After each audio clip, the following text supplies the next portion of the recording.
Employ safety and health. आपने एक statement कहावत सुनी होगी कि हेल्थ इज़ वेल्थ, यानी कि आपका स्वास्थ्य क्या है, आपका एसेट है, आपकी धन है, आपकी संपत्ति है। तो यानी कि अगर किसी इंसान का हेल्थ अच्छा है तो वो कुछ भी कर सकता है, कोई भी चीज़ अचीव कर सकता है। तो सिमिलरली ऑर्गेनाइजेशन में जो ह्यूमन रिसोर्स होता है वो इंपॉर्टेंट रिसोर्स होता है किसी भी ऑर्गेनाइजेशन को रन करने के लिए। एम्प्लॉय होते हैं जो कि पूरे ऑर्गेनाइजेशन को रन कर रहे होते हैं, सभी फंक्शंस को परफॉर्म कर रहे होते हैं। तो अगर एम्प्लॉय की हेल्थ, एम्प्लॉय की सेफ्टी अगर नहीं रहेगी तो फिर आप एम्प्लॉय कैसे परफॉर्म कर पाएगा ऑर्गेनाइजेशन में, और ऑर्गेनाइजेशन अपने गोल को, ऑब्जेक्टिव को कैसे अचीव कर पाएगा। तो इसलिए सभी ऑर्गेनाइजेशन को, सभी एम्प्लॉयर्स को अपने यहाँ पे काम कर रहे एम्प्लॉय की सेफ्टी को और हेल्थ को लेकर कंसर्न होना चाहिए और उसके लिए जो है उनको काम करना चाहिए। तो जिसके लिए फैक्ट्रीज एक्ट है, उसमें जो है बहुत सारे एम्प्लॉय सेफ्टी और एम्प्लॉय हेल्थ को लेकर प्रोविजंस बताए गए हैं। तो एम्प्लॉय सेफ्टी का मतलब क्या हो गया?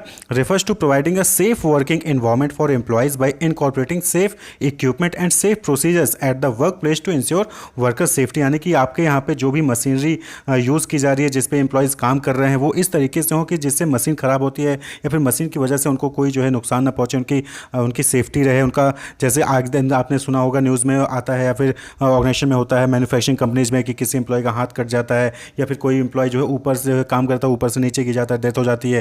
तो ये सब चीज़ों से बचाया जा सके, उनकी सेफ्टी के लिए उनको हेलमेट दिया जाए या फिर कोई भी ऐसा इक्विपमेंट दिया जाए जिससे कि वो अपने आप को सेफ रख सकें और साथ ही साथ काम भी कर सकें। तो दैट इज़ एम्प्लॉय सेफ्टी। वहीं पे एम्प्लॉय हेल्थ की बात कहने का मतलब यहाँ पे है कि जो फिजिकल और मेंटल स्टेटस होता है एम्प्लॉय का, उसके लिए भी जो है ऑर्गेनाइजेशन को, एम्प्लॉयर को काम करना चाहिए। तो employer should ensure that their employees are working in a safe environment. तो that is employee safety and health. यहाँ पे एम्प्लॉय सेफ्टी और एम्प्लॉय हेल्थ को लेकर जो है अलग अलग प्रोविजंस बताए गए हैं फैक्ट्रीज एक्ट 1948 में। तो फैक्ट्रीज एक्ट 1948 में एम्प्लॉय की हेल्थ को लेकर क्या क्या चीज़ें कही गई हैं, तो देखिए अलग अलग सेक्शंस हैं।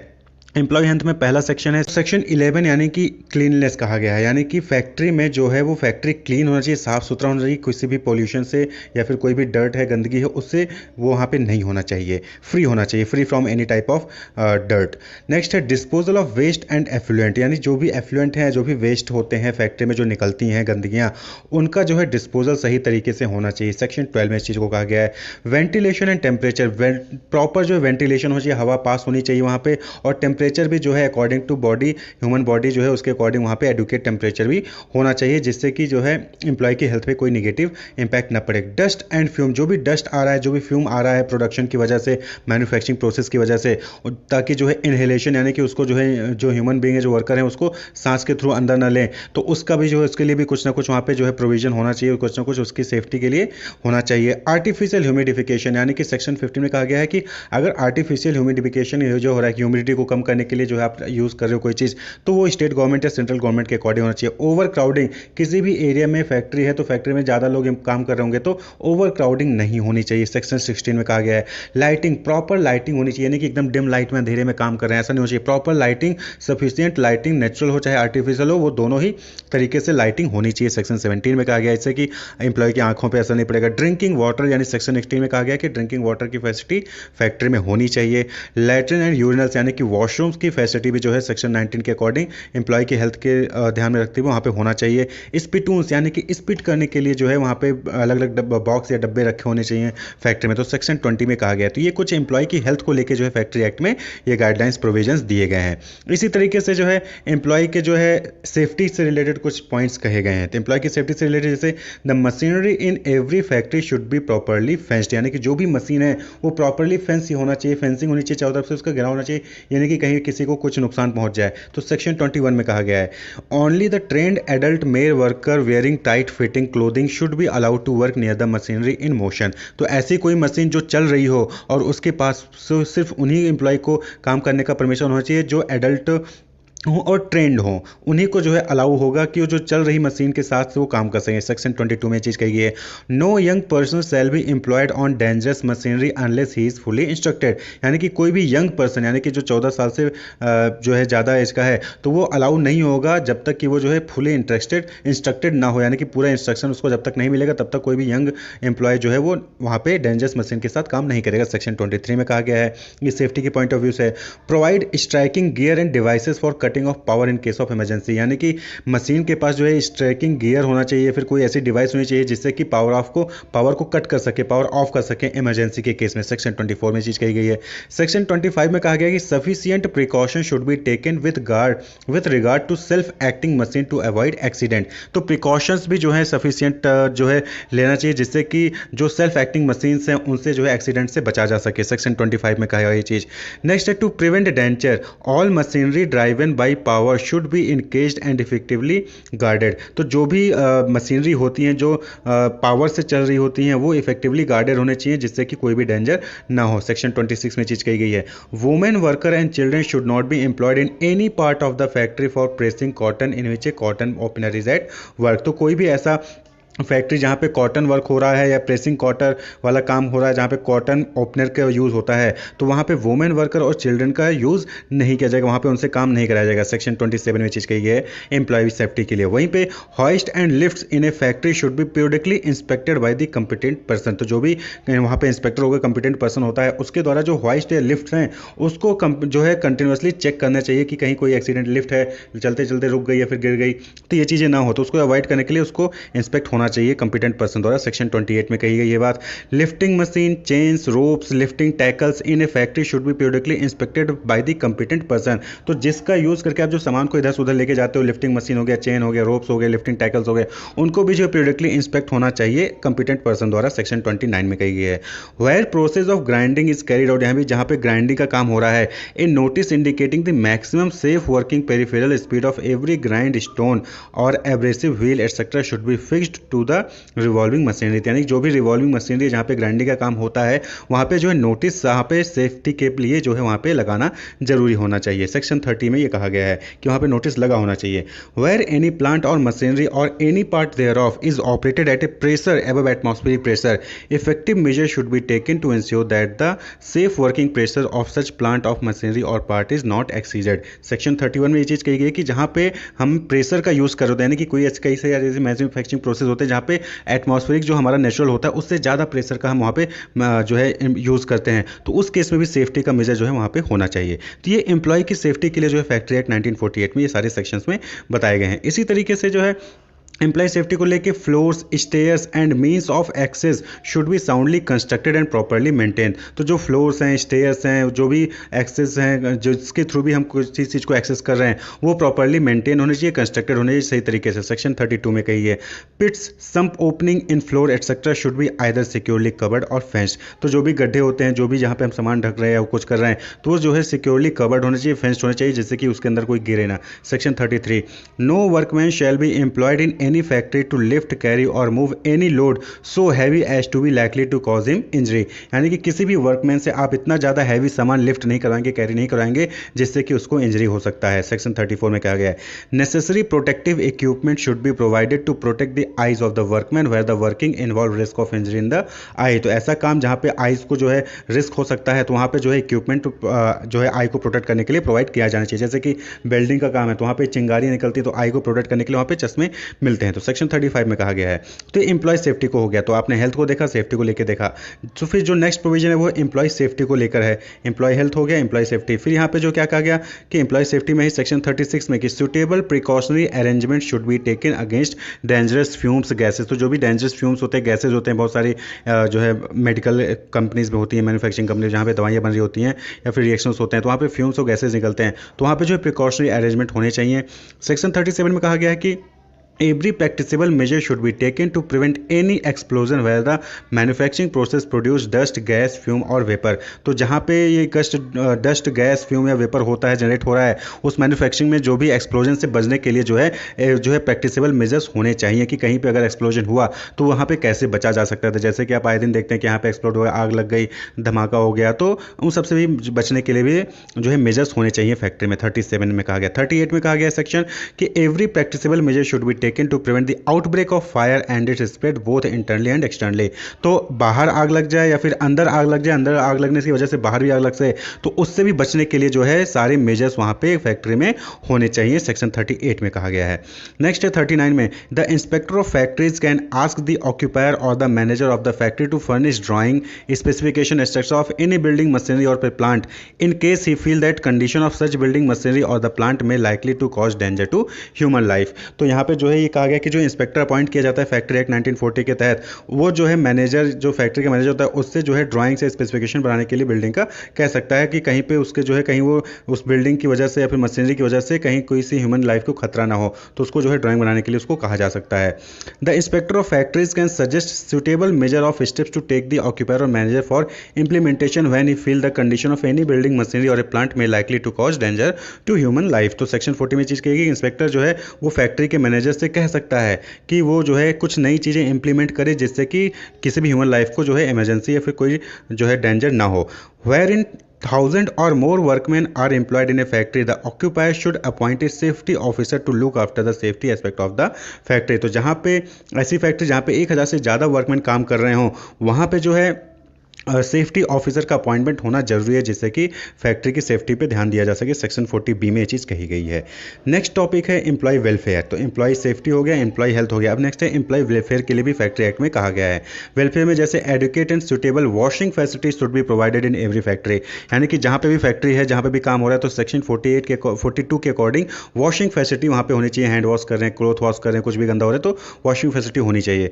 Provided suitable place for keeping clothing not worn during working hour and for drying of wet clothing, यानी कि सेक्शन 43 में ये कहा गया है कि जो है कपड़े रखने के लिए भी एम्प्लॉयज़ को जो है वहाँ पे रखने के लिए जगह होनी चाहिए जहाँ पे उनका कपड़ा फटे ना, और जो है अगर गीला हो गया तो वो सूख भी सके, तो ऐसी जगह होनी चाहिए वहाँ पे। Suitable arrangement for sitting should be provided and maintain for all worker obliged to work in a standing position. तो सेक्शन 44 में ये कहा गया है कि जो ऐसे वर्कर जो खड़े होकर काम करने वाला काम किया जा रहा है, उनके द्वारा किया जा रहा है, तो उन खड़े होकर काम करने वाले वर्कर्स के लिए बैठने के भी अरेंजमेंट्स होनी चाहिए कि जब भी उनको मौका मिले तो वो रेस्ट कर सकें, तो उनके लिए बैठने की सुविधा होनी चाहिए। First aid boxes at least 1 box for every 150 workman.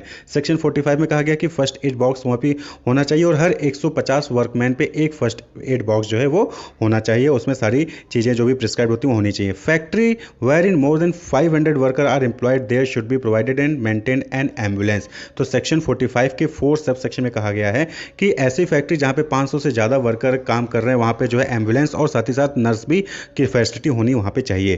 Canteen for the use of worker in every factory where the number of workman employed is more than 250। तो सेक्शन 46 में कहा गया कि ऐसी जगह जहाँ पे 250 से ज़्यादा एम्प्लॉय काम कर रहे होंगे, वहाँ पे जो है कैंटीन की फैसिलिटी भी होनी चाहिए एम्प्लॉय के लिए। Where in more than 150 workers are employed adequate and suitable shelter और rest room and suitable lunch room with provision for drinking water. तो सेक्शन 47 में कहा गया कि एम्प्लॉय वेलफेयर के तहत जो है जहाँ पे 150 से वर्कर्स से ज़्यादा काम कर रहे हैं, वहाँ पे जो है सुटेबल शेल्टर होने चाहिए, रेस्ट रूम होने चाहिए, लंच रूम होना चाहिए और ड्रिंकिंग वाटर की फैसिलिटी के साथ वहाँ पे ये चीज़ें होनी चाहिए।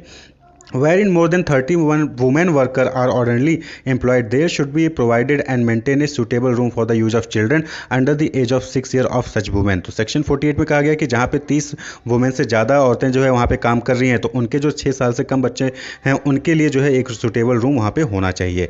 In every factory where in more than 500 और more worker are employed, the occupier should employ in the factory such number of welfare officer as may be prescribed. तो सेक्शन 49 में कहा गया है कि वेलफेयर ऑफिसर को भी आपको जो है एम्प्लॉय करना होगा फैक्ट्री में। अगर आपके यहाँ पे 500 या उससे ज़्यादा वर्कर काम कर रहे हैं, तो वहाँ पे वेलफेयर ऑफिसर भी एम्प्लॉय करना होगा, जो कि वेलफेयर से रिलेटेड चीज़ें जैसे कि वॉशिंग फैसिलिटी है कि नहीं, फर्स्ट एड बॉक्स है कि नहीं, एम्बुलेंस है कि नहीं, इन सारी चीज़ों को वो मैनेज करेगा, देखेगा। तो ये जो है एम्प्लॉय वेलफेयर से रिलेटेड चीज़ें थी। अब है working hour of adult worker. तो यहाँ पे क्या है कि वर्किंग आवर कितना होना चाहिए एडल्ट वर्कर्स का। तो वर्किंग आवर से रिलेटेड कहा गया कि ordinarily a worker should not be allowed to work in a factory for more than 48 hours in a week. तो सेक्शन 51 में कहा गया है कि किसी भी फैक्ट्री में 48 आवर्स, एक हफ्ते में 48 आवर्स से ज़्यादा काम करना अलाउड नहीं होगा। The workman should have 1 holiday for a whole day in a week, यानी कि पूरे हफ्ते में 7 दिन में किसी एक दिन जो है वर्कमैन को छुट्टी, पूरे दिन की छुट्टी मिलनी चाहिए। Where he has was asked to work on a scheduled week holiday, यानी कि किसी दिन काम करने के लिए बोले, सपोज करें कि किसी वर्कर का मंडे को छुट्टी होता है, वीक ऑफ होता है, लेकिन मंडे को भी उससे काम करने के लिए बोल दिया गया, तो he should be given compensatory holiday within 3 days days of his scheduled week holiday, यानी कि मंडे को आपकी छुट्टी होती है, मंडे को वर्क जो है फैक्ट्री में काम करने के लिए बोल दिया गया, तो उसके मंडे से 3 दिन के अंदर ही आपको जो वो छुट्टी दोबारा मिलेगी। यानी मंडे को अगर वीक ऑफ नहीं हुआ उस दिन आपको जो है बुला लिया गया, तो आपको उसके बदले ट्यूसडे, वेडनेसडे, थर्सडे को लीव मिलनी चाहिए। तो सेक्शन 52 में कहा गया है, after obtaining approval from the inspector of factories the workman shall be allowed to avail the compensatory holiday unavailed by him within that month during which the compensatory holiday are due or within 2 months immediately following that month. तो 53 में कहा गया कि जो compensatory holiday मिलनी थी अगर वो आपने अवेल नहीं किया है तो जो इंस्पेक्टर होता है फैक्ट्री का उससे जो अप्रूवल के साथ आप उस कंपनसेटरी हॉलीडे को उस मंथ में या फिर उसके अगले मंथ में ले सकते हैं। नेक्स्ट है no worker should be allowed to work more than 9 hours in a day. तो सेक्शन 51 में कहा गया है कि किसी भी फैक्ट्री में जो वर्कर है वो 9 hours, एक दिन में 9 hours से ज़्यादा काम नहीं कर सकता, उसके लिए अलाउड नहीं होगा। The timing of work should be fixed in such a way that no worker should be required to work continuously for more than 5 hours and he should be allowed to avail an interval of rest of at least half an hour during the work in a day. तो यहाँ पे section 55 में क्या कहा गया है कि timing ऐसी होनी चाहिए कि कोई भी पर्सन हो लगातार 5 घंटे से ज़्यादा काम ना करना पड़े और बीच में उसको कम से कम आधे घंटे का रेस्ट भी मिले। यानी 9 घंटे एक दिन में काम कर सकता है तो 5 घंटे के बाद आपको उसको क्या देना होगा, लंच ब्रेक देना होगा या रेस्ट ब्रेक देना होगा, उसके बाद फिर बाकी रिमेनिंग आवर से काम करवा सकते हैं। तो इस तरीके से आपको टाइमिंग वहाँ पे रखनी है। The period of work of a workman should be so arranged that inclusive of his interval for rest under the section 655 should not spread over more than 10.5 hours in any day। तो section 56 में ये कहा गया है कि working hour तो 9 our है कि मैक्सिमम एक दिन में 9 घंटे काम कर सकता है और आधे घंटे का आप उसको रेस्ट भी दे सकते हो। तो उसको मिला के यानी कि total working hour rest hour को मिला के भी जो है किसी भी दिन 10 घंटे 10.5 घंटे से ज़्यादा वर्कमैन आपके फैक्ट्री में काम नहीं कर सकता है। तो पीरियड उससे ज़्यादा नहीं होना चाहिए। Worker works in a factory for more than 9 hours in a day or for more than 48 hours in any week, he shall in respect of overtime work be entitled to wages at the rate of twice his ordinary rate of wages। तो section 59 में ये चीज़ कही गई है कि अगर कोई worker जो है 9 घंटे से ज़्यादा काम करता है किसी फैक्ट्री में तो उस केस में उसको जो है कंपनसेशन मिलेगा, ओवर टाइम मिलेगा उसको, यानी कि एक्स्ट्रा पैसा मिलेगा और नॉर्मली जो वेजेस होता है एंटाइटल उसका दुगना जो है उसको मिलेगा अगर वो ओवर टाइम कर रहा है या अगर आप उससे ओवर टाइम ले रहे हैं। तो ये जो है किसमें कहा गया है, working hour of adult workers के लिए फैक्ट्री एक्ट 1948 में। फिर जो है फैक्ट्री एक्ट 1948 में कहा गया कि further restrictions on employment of women. तो सेक्शन 66 में जो है वुमेन के एम्प्लॉयमेंट पे थोड़ा सा रेस्ट्रिक्शन है। क्या है कि women is not allowed to work during the night hour from between 10 PM to and 5 AM। तो वुमेन्स वर्कर्स जो होती हैं वो किसी भी फैक्ट्री में रात में काम नहीं कर सकती, 10 बजे रात से लेकर सुबह 5 बजे तक वो जो है काम नहीं कर सकते, उनसे जो है वर्क नहीं करवाया जा सकता। Factory act 1948 shall allow women to work in between the hours of 6 AM and 7 PM। तो सुबह 6 बजे से शाम को 7 बजे तक जो है फैक्ट्री एक्ट 1948 वो अलाउ करता है कि आप वुमेन वर्कर से काम करवा सकते हैं। नेक्स्ट जो इंपॉर्टेंट है section 67 provision of employment of young children. तो 67 में कहा गया है कि जो यंग चिल्ड्रन होते हैं उनका जो है आप एम्प्लॉयमेंट नहीं कर सकते हो। तो कैसे होता है, no child who has not completed his 14 years shall be required or allowed to work in any factory. यानी कि सेक्शन 67 में ये चीज़ कही गई है कि आपने चाइल्ड लेबर एक्ट में भी देखा था कि कोई भी ऐसा चाइल्ड जो कि 14 ईयर कंप्लीट नहीं किया है वो फैक्ट्री में काम करने के लिए एलिजिबल नहीं है, उसको अलाउ नहीं है as per factory act 1948। Section 68 में क्या गया, non adult worker to carry tokens. यानी नॉन एडल्ट वर्कर का कहने का मतलब क्या है, a child who has completed his 14 year or adolescence shall not be required or allowed to work in any factory unless. यानी कि 14 ईयर तो कंप्लीट करे लेकिन अभी जो है वो नॉन एडल्ट है, ठीक है, चाइल्ड में ही आता है लेकिन नॉन एडल्ट है, तो उस केस में उसको टोकन चाहिए होगा। क्या टोकन चाहिए होगा, a certificate of fitness granted with the reference to him under section 69 is in the custody of manager of the factory. तो उसके पास एक सर्टिफिकेट ऑफ फिटनेस होना चाहिए जो कि वहाँ पे जो भी कंसर्न पर्सन होता है वो उसको सर्टिफिकेट देगा, जो काउंसलर होता है या फिर जो मेडिकल ऑफिसर होता है वो सर्टिफिकेट देगा उस पर्सन को जो 14 ईयर से अबव है, और वो सर्टिफिकेट के साथ ही जो है वो अलाउड होगा किसी फैक्ट्री में काम करने के लिए। सच चाइल्ड और adolescents carries while he is at work a token giving a reference to such certificate. यानी कि एक तरीके का वो टोकन होता है कि हाँ आपको परमिशन मिला है कि आप जो है काम कर सकते हो क्योंकि आप जो है फिट हो।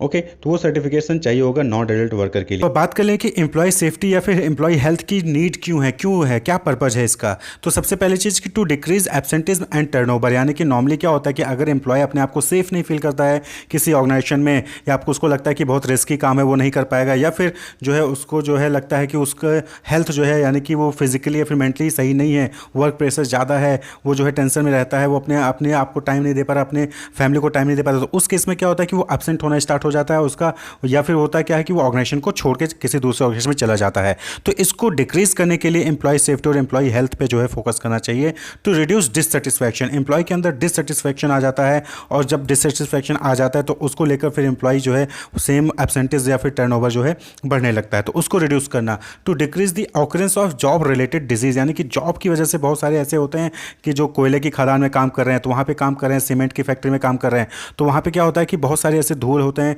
जिसकी वजह से एम्प्लॉयज़ को जो है डिफरेंट टाइप के डिजीज़ हो जाते हैं, तो उसको रोकने के लिए, उससे कम करने के लिए जो है एम्प्लॉय सेफ्टी और एम्प्लॉय हेल्थ पर जो है फोकस करना चाहिए। To boost employee morale, employee के मोरल को बूस्ट करने के लिए, एम्प्लॉय को मोटिवेट करने के लिए कि उनका काम जो है रिस्की नहीं है, रिस्क है तो उसके लिए सेफ्टी मेजर्स लिए गए हैं, उस चीज़ को जो है यहाँ पे उसकी वजह से जो है एम्प्लॉय सेफ्टी और हेल्थ पर जो है फोकस करना चाहिए। To enhance worker effectiveness and productivity, यानी कि वर्कर की इफिशियंसी, वर्कर की प्रोडक्टिविटी को इंप्रूव करने के लिए एम्प्लॉय सेफ्टी और एम्प्लॉय हेल्थ के ऊपर फोकस किया जाता है, क्योंकि एम्प्लॉय का हेल्थ सही होगा तो एम्प्लॉय परफॉर्म अच्छा करेगा, एम्प्लॉय सेफ फील करेगा तो एम्प्लॉय जो है अपने काम को सही ढंग से कर पाएगा, तो उसकी प्रोडक्टिविटी, उसकी इफेक्टिवनेस क्या होगी, बढ़ेगी। And overall to save human lifes, human life जो है इंपॉर्टेंट फैक्टर है, इंपॉर्टेंट चीज़ है, और उसको सेव करने के लिए एम्प्लॉय सेफ्टी और एम्प्लॉय हेल्थ के ऊपर जो है सभी ऑर्गेनाइजेशन को, एम्प्लॉयर को काम करना चाहिए। और ये पर्पज होता है मेनली जिसकी वजह से एम्प्लॉय सेफ्टी और एम्प्लॉय हेल्थ को ऑर्गेनाइजेशन में इंप्लीमेंट किया जाता है, इसके रूल्स को फॉलो किए जाते हैं।